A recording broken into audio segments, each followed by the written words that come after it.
Hello, I'm Tom Chick. Welcome to my dining room.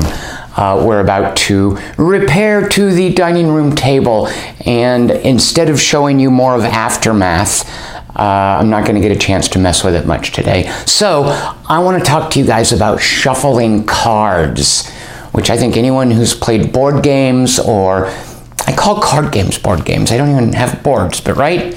Tabletop games, I guess is the technical term, but board games, whatever. Any of us who play those, I think, understand the craft of shuffling. So we're going to go talk about that. But it is Sunday, April 5th. Oh, Palm Sunday. How could I have missed that? Let's go shuffle some cards around on this side of the table. Here we go. One of the things that I really like in Aftermath is that it's based, instead of dice, on a small deck of cards right here, which you've seen if you've seen me playing the game previously. I like small decks of cards being integral to a game or a system, which is the case here. It reminds me of games with games in them. Do you guys remember, I think it's Pazaak? The card game in Knights of the Old Republic. Like that. That was awesome. You had a deck of cards. You would compete with other people. You would find new cards for your deck. Gwent in Witcher is a perfect example. But the one that I really like, because it was based on an actual deck of cards, you know, with the spades, hearts, diamonds, clubs, the numbers, Jack, King, Queen, Ace. I think there are even jokers in it. Caravan in Fallout New Vegas. And it was very post-apocalyptic in that as you were roaming the wasteland, you might find, hey, the 10 of clubs, and then it would go into your deck. And then somewhere else you might find, oh, there's an ace of spades. And you would build up your collection, and with your collection of actual playing cards, you would compete in a game called Caravan with other people and win money, bottle caps. And also fitting the post-apocalyptic setting, the cards would have like different backs, and they would be worn. And so I like that when a game system is driven by a few cards. And that's what is going on with Aftermath. So the deck is something that you interact with a lot. There will be a lot of drawing. There will be a lot of considering what's in the discard pile versus what's in the deck. It's important that you know the composition of the deck and how many various cards there are. And that's going to mean a lot of shuffling. So I want to talk to you guys about shuffling today. I have never been very good at shuffling, but out of necessity, out of just playing so many games, I have had to shuffle so much that through brute force, through just the repetition over the years, I have learned various ways to shuffle. And one of the things that I'm really excited about today is, and this is seriously, like literally only in the last week or so, I finally learned a way to shuffle that I've always wanted to be able to do. So before we talk about different shuffling, let me talk to you about different sets of cards and why I like the ones in Aftermath. First of all, they're very straightforward. There's a handful of suits. It only goes 1 to 3. I showed you before, but there are of each suit 3 1s, 2 2s, and only 1 3. There's the super rare, precious, important card. So when shuffling this deck, there's a couple of important things to keep in mind. First of all, and I realized this setting up today for the cameras, the height of your seat and therefore the position of your arms is kind of important. Like if I do this, shuffling is feels a little bit different. But if I do this, where I have more use of my elbows and they're not locked up like that, I guess this is a dumb observation, but I don't think I thought of it before. It makes shuffling a lot easier.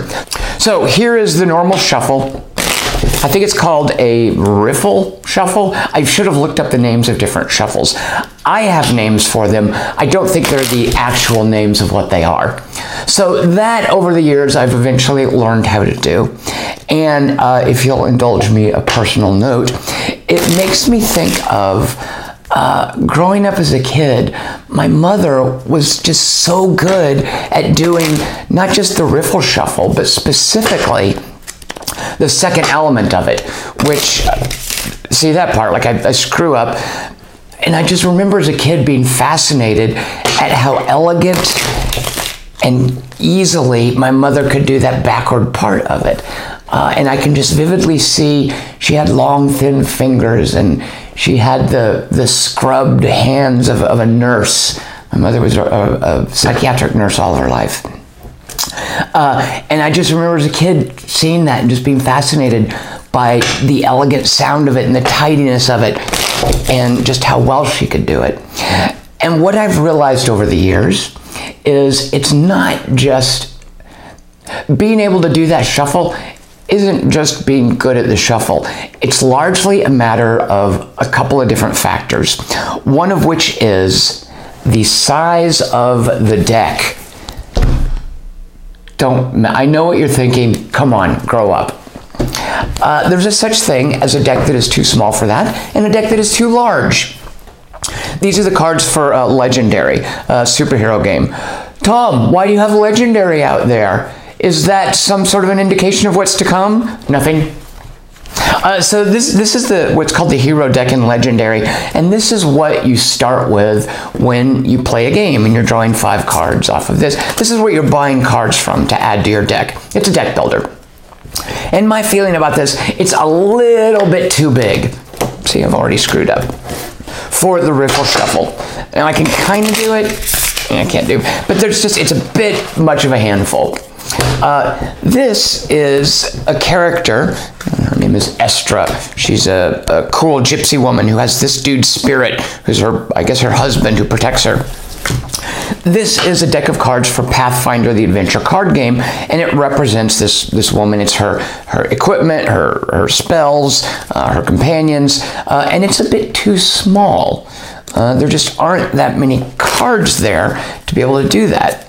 So the riffle shuffle, as I discovered over the years, requires a certain sized deck. It doesn't require it, but it is more easy to do it gracefully with a deck that's not too big, not too small, just right.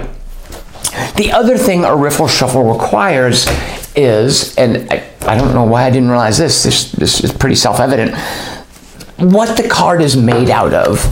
And I'm not enough of a card connoisseur to be able to tell you, oh, this is solid card stock and this is or isn't. I don't know. But I do know that these are just right for riffle shuffling. The ones that I have an issue with, I'll show you. Here's a game I really, really like called Onarim. And the cards here are a bit stiff. They don't bend as readily as this card. And I imagine that's a pretty straightforward matter of, I guess, card stock, the thickness. Do you see that? I caught it. Oh, hold on, I gotta get it. Oh, good Lord. That's what I get for showing off. Now, here is a deck of cards from a game called Too Many Bones. And Too Many Bones, one of the things I like about Too Many Bones is the materials that you are handling as you play, not like the normal materials in a game. They're foam boards, and the cards are made out of this, and I only know because I looked it up, it's called like PVC plastic. They're super slidey. Like if you were, like, you can, if I riffle shuffle, I can guarantee you right now, they're gonna slide all over the place.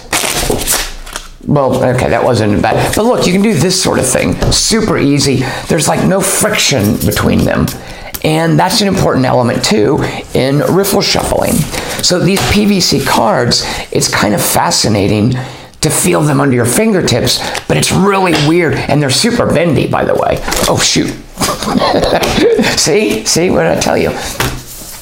It's kind of fascinating to feel under your fingertips such a qualitatively different material. So these cards here, really weird for riffle shuffling. Now let's see how I do. Yeah, that's just really weird. So naturally, the cardstock, the material, that's a big factor, along with the size of the deck. Let me also show you something else. Going back to these Onorine cards, one of the things I like about them, doesn't really apply to riffle shuffling though, is look at this Onorine card next to a regular size card. Can you guys tell? Like, it's smaller.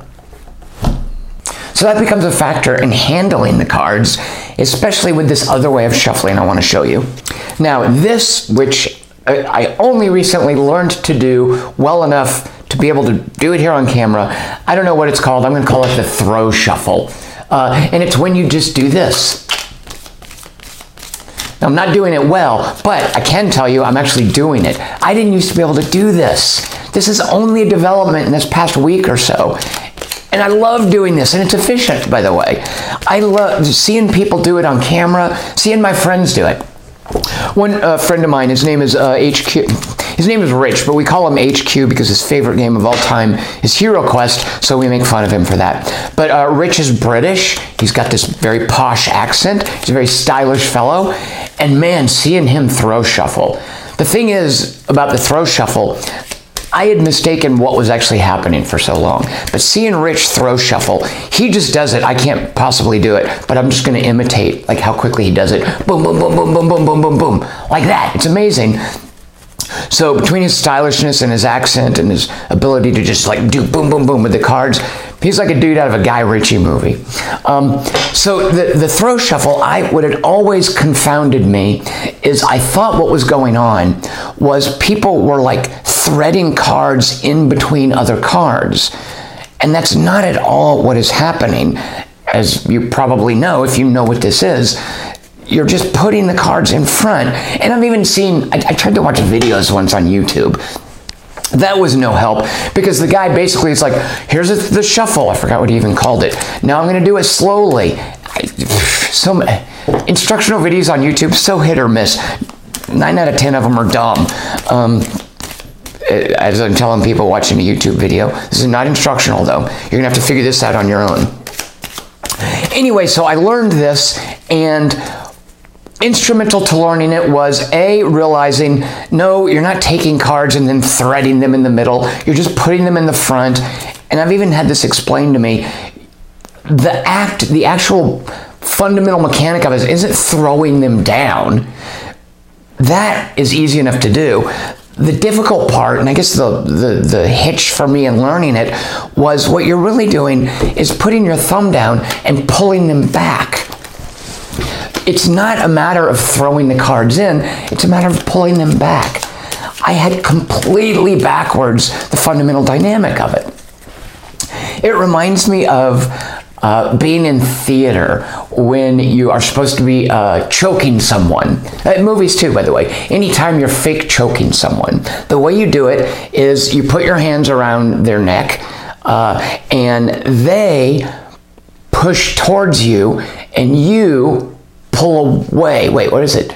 Yeah, you're pulling away, they're pushing towards you. At any rate, you do it backwards because you don't want to apply pressure on someone's neck. It can hurt them. So, whereas normally with a choke, you would think you're leaning into it. When you're doing it fake on stage, you're pulling back, the other person's leaning forward. It creates the strain, but mentally, you're doing the exact opposite of what intent you're signaling. So, there was kind of that element with the whole throw shuffle is, yeah, it looks cool, the throwing down, but the real challenge and what you're actually doing, where your intentionality lies, is the pulling back. So I'm sure to many of you, this is a no-brainer, you knew this, but for whatever reason, something just clicked this week, and I've just been running around the house all day doing this. Not really, but I've been playing a lot of games with cards and just really having a good time doing this. Now, one of the things I want to work on, you'll note as I do it, the deck just gets bigger and sloppier, and eventually this sort of thing happens. I would love to be able to do this, where you do it and just also Also flatten the deck out each time to where it doesn't end up being this big monstrosity, this aberration of unaligned cards. And I think that's one of the things that my friend Rich can do just really well, is and they stay the same size. So that's where the last thing I want to talk about with card shuffling is card size. The Onarim cards are smaller, and it makes it easier for me to get my hands around them. And I imagine, too, people with big hands must have all kinds of advantages in the world, including being able to shuffle cards, having more finger reach to deal with card real estate. How's that for terminology? So the Onarim cards are much more manageable to me because they aren't as wide as a regular card, and I kind of like that. Let's see, what else to tell you guys about shuffling? I guess that's it. So that's what I learned this week, is this thing, and even though I can't do it quite as gracefully as a fellow who belongs in a Guy Ritchie movie, I can do it, finally. I can do this. It's one of the things that I like then about Aftermath is it's a nice sized deck of cards. It's lean, it's simple, and you do this a lot as you're playing. This happens a lot. So there you go. What are you guys' tricks for shuffling? Who else can do this? Add in the comment section your own brags. What has your life journey been like with the act of shuffling cards? Let me know. Thank you guys for watching. Tomorrow I think we might actually play a scenario in Aftermath in which you ready? Brace yourself. This is super exciting. Cross the street. Join me for that tomorrow. Happy weekend. Actually, the weekend's over now. So hunker down for Monday, and I will see you guys tomorrow. Thanks for watching. Oh, I wore my quarter to 3 shirt. I should probably say this, but please subscribe to the channel, like the video. I think I'm supposed to tell you to do that. I've got a Patreon campaign at patreon.com/TomChick. Everybody always says, if you want me to be able to continue to do this, support me on Patreon. Well, I probably shouldn't tell you this. I would do this even if you didn't support me on Patreon. So you don't have to support me on Patreon, but by golly, it helps, and I appreciate it. And I'm on Twitter at QT3. I should tell you that as well. And I'm going to be doing these every day while we're on quarantine. So come on back tomorrow, and we'll look at some Aftermath. Everyone take care, and we'll see you tomorrow. Cheers.